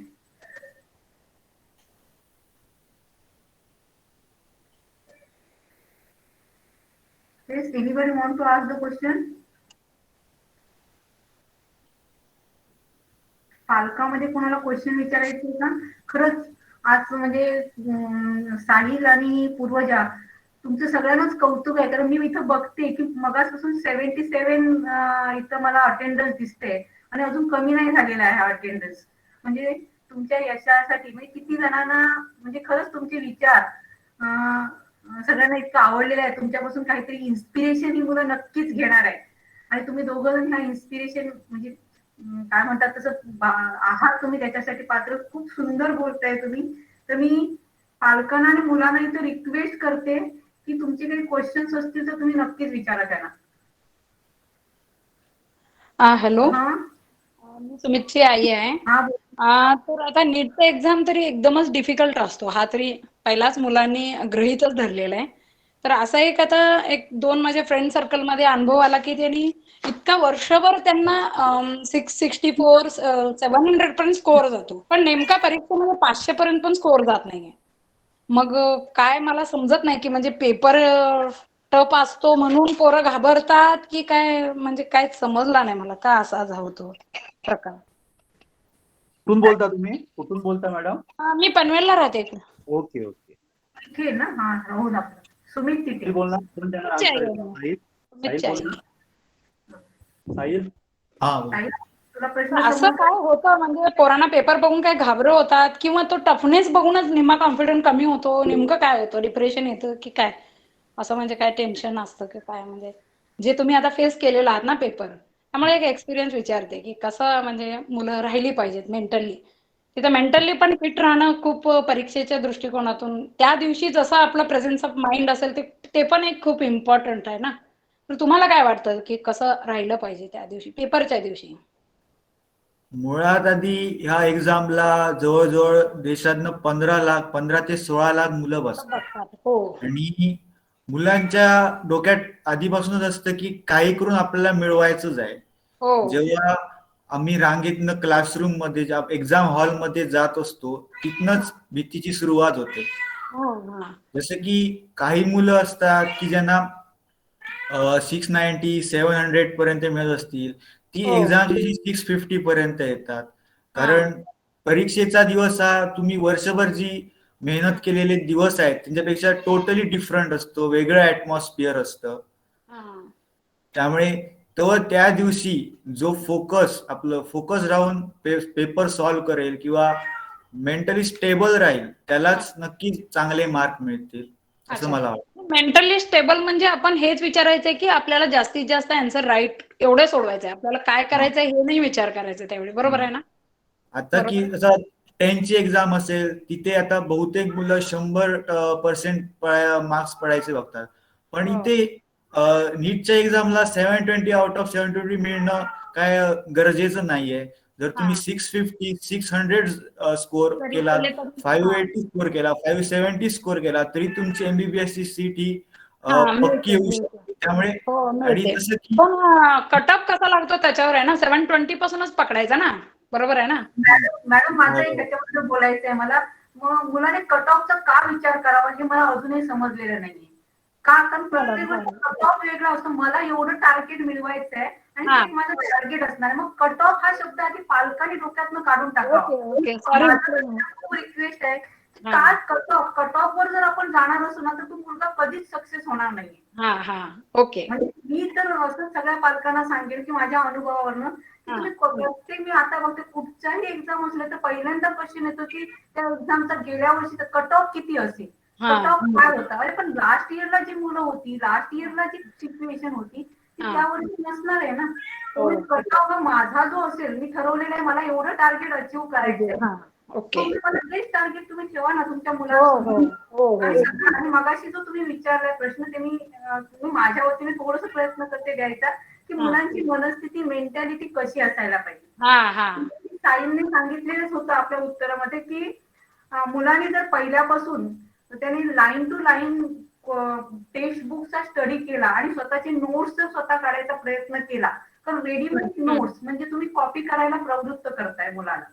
तो जेव्हा स्वतःचे नोट्स स्वतः वाचेल, स्वतः बुक्स रेफर करेल, कारण भरपूर सारा पापड पसारा तुम्ही आणून देताय मुलाला. मी माझ्या मुलाला एवढी पुस्तकं आणून दिली आणि त्याला काहीच मिळालं नाही, पण ती पुस्तकं त्याच्याकडनं वाचली जातात का हे कुठे आपण बघतोय. मग त्याला एकावर तरी काहीतरी कॉन्सन्ट्रेट, त्या दोघांनी हेच वाक्य बोलले की तुम्ही एकावर काहीतरी फोकस करा आणि हा जर फोकस तुमचा असेल तर मला असं वाटत नाही की ती मेंटली डिस्टर्ब होतील. आणि त्याच्यासाठी पालकांनी आधी तयारी करून ठेवली पाहिजे की माझ्या मुलाला आउट ऑफ आउट मार्क्स मिळवण्यापेक्षा त्याला कमी मार्क्स मिळाले तरी चालतील, पण तो कुठे चुकतोय, तो का कमी, जेव्हा त्याला कमी मार्क्स मिळणार आहे त्यावेळी तो पुढचं काहीतरी ध्येय ठरवणार आहे ना, का कमी मिळाले. जर त्याला 100 पैकी 100 मिळाले तर त्याला अभ्यास करायला त्याच्याकडे काहीच नाहीये ना. म्हणजे त्याला तुम्ही आधी पालक लोकांनी तयारी ठेवली, माझ्या मुलाला कमी मार्क्स पडले तरी चालेल, माझ्या मुलाचा आलेख जो असा तो चढता पाहिजे, पहिल्यांदा चढताय नंतर उतरताय असं नको आहे तो आपल्याला. त्याला प्रत्येक म्हणजे जे काय क्वेश्चन पेपर त्याने सोडवलेले आहे ते कसे आहे, त्याचं उत्तर का आहे ते लोकांकडून म्हणजे जे तज्ञ लोक असतात त्यांच्याकडून चेक करून घेणं, किंवा अशी काही तुमच्या ह्याच्यातली मुलं असतात की ज्याला ती परीक्षा क्रॅक केलेली आहे तर त्यांच्याशी संवाद साधणं हे खूप महत्वाचं आहे. म्हणजे ते मेंटली 100% फिट राहतील. मी सॉरी त्या दोघांमध्ये डिस्टर्ब थोडस थँक्यू मॅडम. तुमचे विचार पण एकदम हेच आहेत ना आमच्यासाठी, बहुमूल्यच आहेत. असं काय नाही मॅडम, असं काही नाही. मला थँक्यू पण मॅडम. एक याच्यावरती मत मांडायचं होतं. खरं तर ना अगदीच नाही ठरवले पाहिजे आपण, म्हणजे मला एवढे पाडायचे आहेत. खरं तर आपण आपलं बेस्ट दिलं पाहिजे, म्हणजे आपण जेवढं करू शकतो तेवढं आपण केलं पाहिजे याला. आणि दुसरी गोष्ट म्हणजे एक्झाम बद्दल. एक्झाम मध्ये आपण कसे मेंटली स्टेबल राहू शकतो. जर समजा आपण त्या एक्झामची तयारी दरवेळी करत असलो, म्हणजे आपण जर समजा दररोज नाही तर मग आठवड्याला आपण पेपर लिहित असलो, तसेच जसं तिथे 3 तास बसावं लागतं, जसं आपण 3 तास बसून जर समजा एक्झामची प्रॅक्टिस आतापासूनच केली तर त्या दिवशी आम्हाला एवढं म्हणजे काही वेगळं वाटणार नाही. आपण जशी एरवी एक्झाम देतो तसंच आपण तिथे देतो असं आम्हाला वाटतं. आणि तिसरी गोष्ट म्हणजे नोट्स बद्दल. आपण काय करतो, नोट्स म्हणजे कुठल्या कोणतरी दुसरा कोणतरी टॉपर आहे त्याचे नोट्स घेतले, याचे नोट्स घेतले, ते आपण फक्त रेफरन्ससाठी घेऊ शकतो, पण ते नोट्स आपल्या कामी येणार नाही. खरं तर जे आम्हाला जमत नाही, म्हणजे आपण जे आता पेपर देतोय मधलं जे आम्हाला येत नाही, जे आपण चुकवलंय ते आपण नोट्स मध्ये लिहिलं, म्हणजे जे आपण दरवेळी विसरतो असले जे आपले वीक पॉइंट्स आहेत, ते जर समजा तेच पॉइंट्स आपण नोट्स मध्ये लिहिले आणि ते जर एक्झामचे शेवटचे दिवस असतात त्यावेळी वाचले तर ते खरंच उपयोगाचे ठरतं. म्हणजे मी तसं केलं होतं, म्हणजे जे मी विसरत होते, नाहीतर म्हणजे एक्झाम्स मध्ये दरवेळी मला हेच नोट्स मी वाचलेले होते. म्हणजे जे सगळेजण आता विचारतात की तुझे नोट्स हवेत, हे हवेत, पण मी त्यांना सांगते की आपले नोट्स जे आहेत ते नाहीयेत. स्वतःचे त्यांचं जे आहे ना पर्सनलाइज असायला हवं ते जे स्टडी करतात. आणि खरं तर त्यांनी जे मार्क्स वगैरे म्हटले, कट ऑफ वगैरे, असं आपण काहीच नाही म्हणू शकत. आम्हाला बेस्ट द्यायला हवं. आणि कोणाला काय विचारायचं आहे का? हॅलो, पालकांना किंवा जे उपस्थित विद्यार्थी आहेत त्यांना काय विचारायचं आहे का? कोणाला काय विचारायचं आहे का? बघा, गप्पांचा कार्यक्रम घेतोय त्यामुळे त्यांच्याशी संवाद साधतोय, तर तुम्हाला नक्कीच तुम्ही तुमचे व्हॉटेवर तुमचे जे काही क्वेश्चन्स असतील ते तुम्ही विचारा. आपण म्हणजे असं क्वेश्चन किंवा असं नाही विचार, आपण एक गप्पा मारतोय असं. त्यामुळे मी सगळ्यांना रिक्वेस्ट करेन की तुम्हाला जे काय क्वेश्चन विचारायचे असतील ते नक्कीच विचारा. कोण विचारत नसेल तर मी पूर्वजा आणि साहिलला एक रिक्वेस्ट करेन की आम्ही अशी काही वेबिनार अरेंज करत असतो, आणि जेव्हा जेव्हा तुम्हाला शक्य होईल किंवा तुम्ही समजा एखाद्या सब्जेक्ट बद्दल, समजा तुमचा कुठला स्ट्रॉंग एकदम आहे, केमिस्ट्री आहे, बायोलॉजी आहे, तुम्हाला जर आवडत तुमच्या सोयीप्रमाणे, तर तुम्हाला वाटलं की बाबा या मुलांना मी काय करण्यात आहे, मार्गदर्शन करण्यात इच्छुक आहे, तर आम्हाला नक्कीच आवडेल. आणि मी तुम्हाला ती एक रिक्वेस्ट करतो की आहेत खूप मुलं टॅलेंटेड आहेत. काही मुलांना काय मिळत आहे, मार्गदर्शन मिळत आहे, काही मिळत नाही आहे.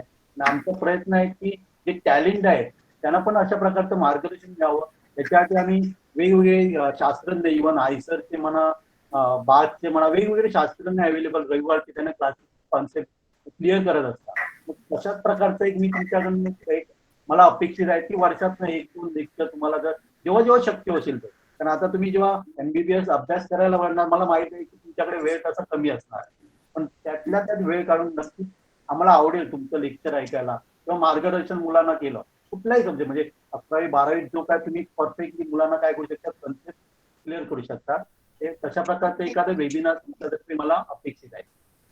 ओके, म्हणजे आपण आता घेतोय की आता समजा बाबा हेरिडिटी हा टॉपिक म्हणा किंवा रिप्रोडक्टिव्ह सिस्टीम, आपण आता म्हणजे मी तर असं म्हणेल की आमच्या नॉलेजपेक्षा तुमचं नॉलेज अपडेट असणार आहे त्यावेळी. आणि जेव्हा ह्या मुलांना दादा दिदींकडनं शिकून घ्यायला खूप आवडत असतो की त्यांचे एक्सपिरियन्स, माझ्यातला कोणतरी दादा मला सांगतोय, दीदी सांगते, कारण असे आम्ही बऱ्याच मुलांचे आमच्या असे एक लेक्चर ठेवत असतोय. तर आपल्या ह्या परिसरातील मुलांना म्हणजे तुमच्यापासून त्यांनी इन्स्पिरेशन घेऊन आणि त्यांना तुमचा एखादा असा लेक्चर्स तुम्ही द्यावा म्हणजे तुमच्या वेळेप्रमाणे. तर ही रिक्वेस्ट तुम्हाला आमच्या वतीने अशी रिक्वेस्ट अशी राहील. रावण तुम्हाला काय विचारायचं आहे? रावण काहीतरी विचारायचंय बोलिका ना, संतोष रावण, तुम्हाला काय विचारायचं? विचारू बोला का? सर. हा विचारा.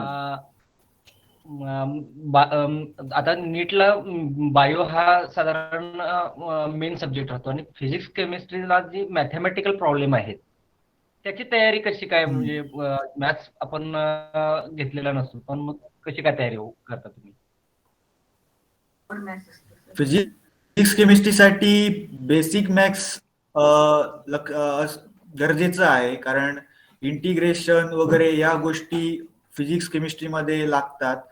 ते 11वीच्या सुरुवातीलाच काही जे लेसन्स आहेत ते जर आपण लक्षात घेतले तर आपल्याला पुढचं फिजिक्स केमिस्ट्री चांगलं जाईल असं मला वाटतं.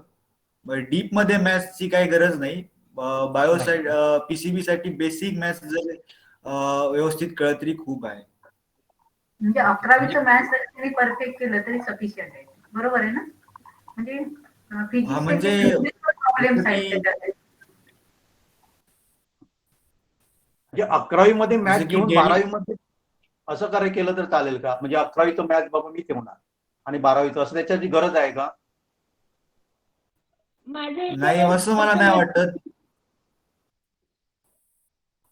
ओके, पूर्वजा काय बोलायचं आहे? पूर्वजा खरं तर जे फिजिक्स मध्ये जर समजा आपण बघायला गेलो तर फक्त इंटिग्रेशन आणि डिफरन्सिएशन आहे. त्यामध्येच फक्त आपण 11वीचं जे मॅथ्स आहे म्हणजे ते शिकवलं जातं ते आपण हे करतो. पण बाकीचे सगळे जे प्रॉब्लेम्स आहेत ते सिम्पल मॅथ्स होतात, म्हणजे मल्टिप्लिकेशन, सबट्रॅक्शन वगैरे. त्याला एकदम डीपली जाऊन हे करण्याची गरज नाही. म्हणजे जे शिकवतात 11वी नाही तर 12वी मध्ये आपण सिम्पल मॅथ्सने पण सॉल्व्ह करू शकतो, केमिस्ट्री आणि फिजिक्सचे. आता जनरल मुलांचं पाहिलं तर फिजिक्सला आणि केमिस्ट्रीला स्कोर फार कमी आलेला आहे. म्हणजे बायोला त्यांना 300च्या बाहेर पडतात, पण फिजिक्स केमिस्ट्रीला खूपच, म्हणजे काही काही मुलांना तसे खाली, म्हणजे खूप खाली येतात. असं वाटलं की कदाचित ते मॅथमॅटिक्स त्यांचा बेस नसावा असं वाटलं म्हणून. बेसिक मॅथमॅटिक्स मध्ये डिफरन्सिएशन, इंटिग्रेशन आणि ट्रिग्नोमेट्री या 3 टॉपिकचाच फक्त जास्त वापर केला जातो. बाकी डीप मॅथ्सची काय एवढी गरज नाही. हे बेसिक मॅथमॅटिक्स फिजिक्स मध्ये शिकवलं जातं. 11वीच्या सुरुवातीलाच हे 3 टॉपिक शिकवले जातात आणि त्याचाच पुढे वापर केला जातो. तर बाकीचं मॅथमॅटिक्सचा जास्त काही वापर केला जात नाही. फक्त डिफरन्सिएशन, इंटिग्रेशन आणि ट्रिग्नोमेट्री याचा जास्तीत जास्त वापर होतो. बाकी पार्ट थेरॉटिकल आहे.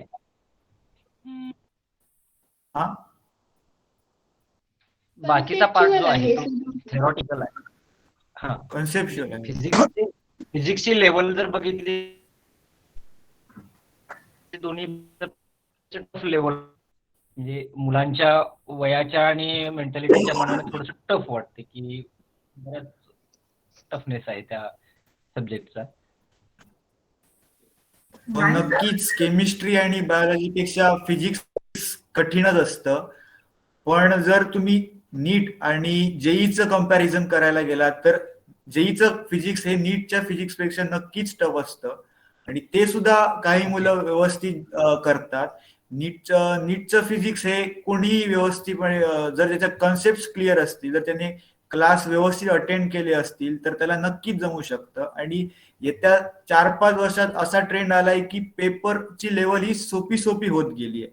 जसं की 10 वर्षापूर्वी हा पेपर कठीण होते, ते पेपर हे गेल्या 4-5 वर्षांमध्ये त्याची लेवल जरा कमी आलेली असते असं मला वाटतं. दुसरी एक गोष्ट सुरुवातीच्या काळात एक सिलेबस पण डिझाईन झाला नव्हता, त्यामुळे अगदी सुरुवातीला थोडा तो टफ गेला मुलांना. पण आता मुलांना साधारण कळायला लागले की काय असू शकतं काय नाही, आणि कन्सेप्ट पण त्या मनाने क्लिअर होत आहे. एक्झामचं पण त्यांना साधारण समजायला लागले की काय कोणत्या प्रकारे आहे. त्याच्यामुळे थोडं ते मुलंही प्रिपरेशन चांगली करायला लागलेली आहेत. साहिल, एक कोणीतरी क्वेश्चन विचारलाय बघ याच्यामध्ये. जी मुलं ग्रामीण भागातनं येतात अशी देखील मुले मी पाहिलेली आहेत ज्यांना स्पर्धा परीक्षेचा तेवढा परिपूर्ण गंध नसतो. कनिष्ठ विद्यालयामध्ये गेल्यावर त्यांना एमबीएस प्रति आवड निर्माण होते. त्यांनी नीट कडे कसं बघावं, नीट बद्दल असलेली भीती कशी घालवावी, असं कोणीतरी देसाई म्हणून कोणीतरी क्वेश्चन विचारलाय.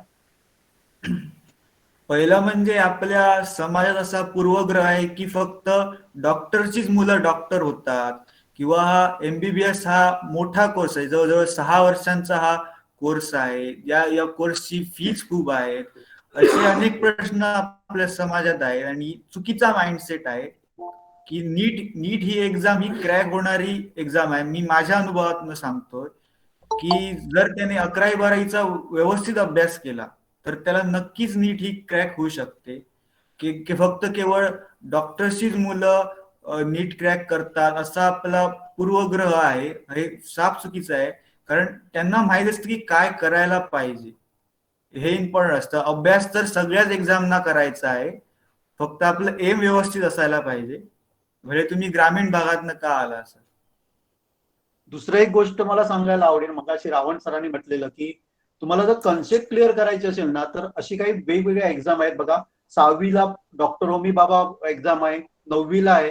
त्याच्याकडे नुसतं काय बघायचं नाही, एक्झाम म्हणून बघायचं नाही, तर तिथे जर तुम्ही बघितलं ना तर 6वी आणि 9वी मध्ये बऱ्यापैकी त्यांची सायन्स रिलेटेड कन्सेप्ट काय होतात, क्लिअर होतात. त्यामुळे त्याच्याकडे सुद्धा जर तुम्ही बघितलं ना, त्या परीक्षेबद्दल बहुतेक जणांना माहित नाही. त्यामुळे डॉक्टर होमी बाबा ह्याच्यामध्ये आमच्यातर्फे खूप मुलं बघत असतात. किंवा दुसरं एनटीएससी मध्ये जर सिंधुदुर्गाचा आपण जर परीक्षेमध्ये बसण्याचा टक्का सुद्धा कमी आहे. आणि काही मुलांना आम्ही असं बघितलंय की एनटीएससीचं फॉर्म भरल्यावर त्यांना माहित होतंय की त्याच्यामध्ये मॅथ नावाचा काहीतरी परीक्षेला अभ्यास असतो, म्हणजे मॅथ नावाचा मेंटल ॲबिलिटी टेस्ट असं असतं. मग त्याच्याबद्दल सुद्धा जागरूक. आणि मला वाटतं की आता नेटमुळे आपल्याला खूप परीक्षेबद्दल माहिती मिळू शकते. इव्हन माहितीसाठी सांगतो की ऑलिम्पियाड असतात, पण आता ऑलिम्पियाड म्हणजे हा बिझनेस झालेला आहे, जो तो काढतोय ऑलिम्पियाड. पण रिअल ऑलिम्पियाड ह्या बाजूलाच राहिलेल्या आहे. बहुतेक जणांना माहित नसेल की फिजिक्स ऑलिम्पियाड आहे, भारतातर्फे 5 जण निवडले जातात. आणि मला वाटतं की आपल्या ग्रामीण भागामध्ये सुद्धा तशा प्रकारचे विद्यार्थी आहेत, पण त्यांना माहितच नाहीये. मॅथ्स ऑलिम्पियाड आहे, केमिस्ट्री ऑलिम्पियाड आहे, इव्हन कॉम्प्युटर रिलेटेड ऑलिम्पियाड आहे. भारतातनं 5 जण निवडले जातात. ज्युनियर सायन्स ऑलिम्पियाड आहे, याबद्दल अनभिज्ञ आहे. आणि आपण काय करतो सांगा, लोकल पेपरमध्ये माझा फोटो यायला पाहिजे अशा परीक्षा आपण देत असतो. आणि या परीक्षामध्ये ह्या धंदा झालेला आहे. एक तर काही मी अशी बघितलेलं आहे, ते काही करत नाही, वर्षातनं एक परीक्षा घेतात आणि नॅशनल लेवलचं त्याला काय बोलतात, सर्टिफिकेट लावतात. नॅशनल लेवल, नॅशनल टॅलेंट कुठलं तरी ऑलिम्पियाड नाव देतात. मग मला तर पालकांना रिक्वेस्ट करायची आहे की अशा परीक्षेपासून मुलांचा वेळ तुम्ही घालवू नका, बाजूला ठेवा. त्या स्टँडर्ड आहे, स्कॉलरशिप द्या, डॉक्टर होमी बाबा घ्या, एनटीएससी द्या, एमटीएससी, अशा प्रकारच्या मुलांना एक्झामला बसवा. त्यांना अशा परीक्षा आलेल्या आहेत, त्यांना ऑलिम्पियाडचं नाव दिलेलं असतं, नॅशनल टॅलेंट, वेगवेगळी नावं दिलं असतात. साहिलला याच्याबद्दल काय म्हणायचं आहे की मुलांनी अशा सगळ्यात परीक्षा द्याव्या का?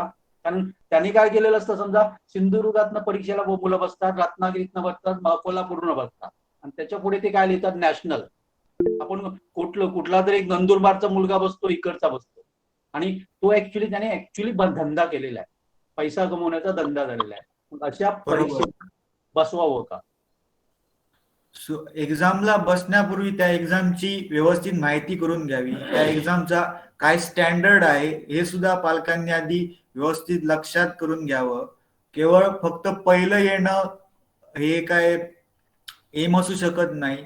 त्या परीक्षेतनं आपल्या मुलाला काय मिळतंय, आपला कसा अभ्यास होतोय हे सुद्धा कळणं गरजेचं आहे असं मला वाटतं. दुसरं कोणीतरी याच्यामध्ये काय विचारलं, तुमचे नंबर मिळतील का? पूर्वजा आणि साहिलसाठी कोणीतरी क्वेश्चन विचारलाय की यांचे नंबर त्यांना द्यायचे का? तुमचं काय मत असेल त्याप्रमाणे आपण हे करणार, काय करायचे? माझं मत असं आहे की तुम्ही त्यांना व्हॉट्सअपमध्ये तुम्हाला जर असेल तर आमच्यातर्फे तुम्ही कॉन्टॅक्ट करा, आम्ही त्यांना कॉन्टॅक्ट करू. कारण असं प्रत्येक मुलांनी जर त्यांना फोन केला, म्हणजे माझे बरेचसे स्टुडंट आहेत, मी कोणाचे नंबर देत नाही, त्यांचा मेल ऍड्रेस किंवा व्हॉट्सअप नंबर आम्ही आमच्यातर्फे त्यांना देत असतो. कारण त्यांचं इतकं बिझी शेड्यूल असतं की सारखे प्रत्येकाचं मी म्हणणार आहे की मी फोन करणार आहे, दुसरा म्हणणार आहे दुसरा फोन करणार आहे. तुम्हाला जेवढे सल्ले पाहिजे तर तुम्ही त्यांना मेल करा, मी तर त्यांचे मेल ऍड्रेस तुम्हाला आम्ही पाठवू द्यायचे. पण फोन घेतला, कॉन्टॅक्ट नंबर घेतला की त्यांच्या बिझी शेड्यूल मध्ये आपण डिस्टर्ब करतोय कुठेतरी. पण डेफिनेटली ही मुलं तुम्हाला गाईडसाठी अवेलेबल असतील, तुमच्या काही शंकासाठी असतील, त्यांचे पेरेंट्स आहेत हे आहेत. पण मला तरी असं वाटतंय की त्यांचे फोन नंबर देणे चुकीचे आहे. कारण मी अनुभव घेतलेला आहे मुलांचा, कारण खूप त्यांचं शेड्यूल बिझी असतं. त्यामुळे त्यांचे ईमेल ऍड्रेस त्यांना द्यायला काही हरकत नाही, कारण मेल आपण कधीतरी एकदा रीड करतोय, कदाचित तुम्हाला त्या मेल मध्ये ते आन्सर्स करतील. ओके. मध्ये आपण असं काहीतरी दुवा ठेवू की तुम्ही यांच्याशी कॉन्टॅक्ट करा, मग आपण त्यांना कॉन्टॅक्ट करून देऊ की तेव्हा त्यांचं शेड्यूल बिझी नसतं त्यावेळी.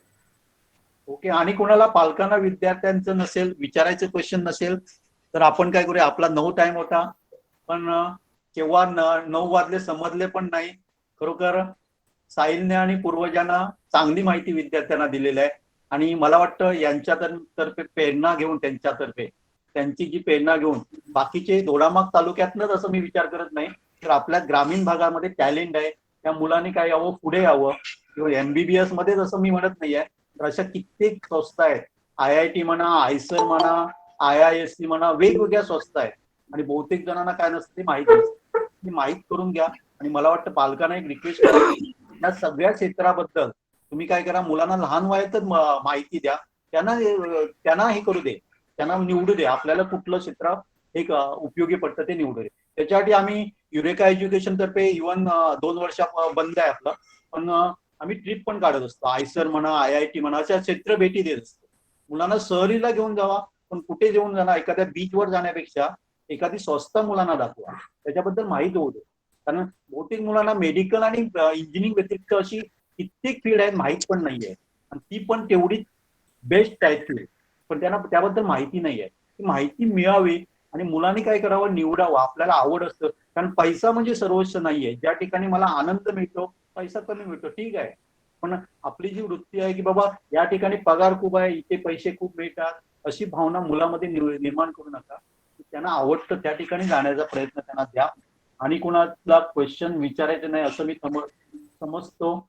आणि पहिल्यापासून मी साहिलचं, पूर्वजाचं, तसंच त्यांच्या फॅमिलीचे सुद्धा आभार मानतो, कारण त्यांनी 1 तास जवळजवळ 20 मिनिटं आमच्यासाठी दिलाय. त्यासाठी मी दोघांचं, त्यांच्या फॅमिलीचा आभार मानतो. तसंच इथे तुम्ही सर्वजण हजर राहिला त्याच्याबद्दल. हा, बोला बोला बोला. राहिलं माझी सांगायचं म्हटल्यानंतर, मी माझी दोन्ही मुलं आपल्याला माहितच आहे, चैतन्य प्रबोधिनी पासून ज्ञानाश्रम ते युरेका सायन्स पर्यंत हे सगळं भूषण सर आणि ट्रेनिंग मॅम यांचं आम्हाला बरंच सहकार्य लाभलेलं आहे. आणि हे आमच्या मुलांनी केलेलं आहे आणि त्यांचं पण योगदान आहे याच्यामध्ये, हे सांगायचं राहिलं. तर मी या व्हिडिओद्वारे यांचं, भूषण सरांचं आणि ट्रेनिंग मॅमचं आभार मानतो. ओके. साहिल आणि पूर्वजा, खरंच तुम्ही खूप सुंदर बोललाय. आणि तुमच्याकडनं म्हणजे तुमच्याबद्दल मला मीच इम्प्रेस झाली तुमच्या बोलण्याचं, की तुम्ही खूप सारी छान माहिती मुलांना दिली. आणि त्या माहितीचा नक्कीच म्हणजे तुम्ही दिलेले जे काही ज्ञान कण आहेत ते नक्कीच आमच्या मुलांना इन्स्पिरेशन होतील. आणि यावर्षी मला वाटतं यावर्षी सिंधुदुर्गातनं 3 मुलांना MBBS ला ऍडमिशन मिळाली. गेल्या वर्षी आपल्या 5 मुलांना मिळाली होती, 5-6 मुलांना मिळाली होती. म्हणजे आपलं प्रमाण कुठेतरी वाढते. आणि पुढच्या येणाऱ्या कालावधीमध्ये तुमच्याकडनं प्रेरणा घेऊन असेच एक प्रमाण डबल नाही 4 टाइम्स होईल अशी आपण अपेक्षा करू. म्हणजे खरोखर म्हणजे मला एकदा बाळकोंडके सरांनी प्रश्न टाकला होता, मॅडम IIT कडे जाणारी मुलं भरपूर आहेत, कारण तुमचा विषय फिजिक्स आहे, मग माझ्या विषयामध्ये मुलं का कमी पडतात, MBBS मध्ये सिंधुदुर्गात मुलं का जात नाही, असा मला 2008 मध्ये तेव्हा सरांनी क्वेश्चन विचारला होता, बाळकोंडके सरांनी. आणि 2010 मध्ये एकूण आपली 5 मुलं MBBS ला त्या वर्षी गेली होती. आणि त्याच्यानंतर जो सुरू झालेला आहे तो, आणि आमचा IIT म्हणजे फिजिक्सचा मध्ये कुठे कमी टक्का होत चाललाय आणि MBBS त्याचा वाढत चाललेला आहे. आणि हा ट्रेड असाच वाढत राहावं अशी मी अपेक्षा करते. आणि तुमचे जे फ्युचर्स आहेत त्याच्यासाठी आम्ही तुम्हाला खूप खूप सारे आमच्याकडनं तुम्हाला शुभेच्छा. आणि ही मुलं आपलीच आहेत, आपल्याला तुम्हाला मार्गदर्शन करायला ती कधी पण अवेलेबल असतील असं मी त्यांच्या वाई तुम्हाला देते. बरोबर ना साहिल आणि पूर्वजा? Yes, okay.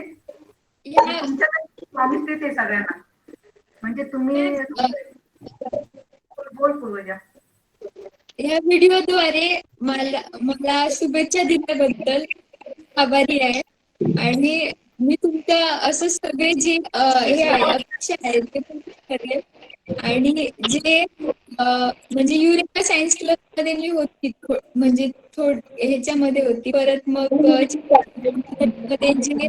सरांनी आम्हाला बेसिक मॅथ्स वगैरे शिकवलं, म्हणजे ते आणि कॉम्पिटेटिव्ह एक्झामची माझी तयारी करून घेतली.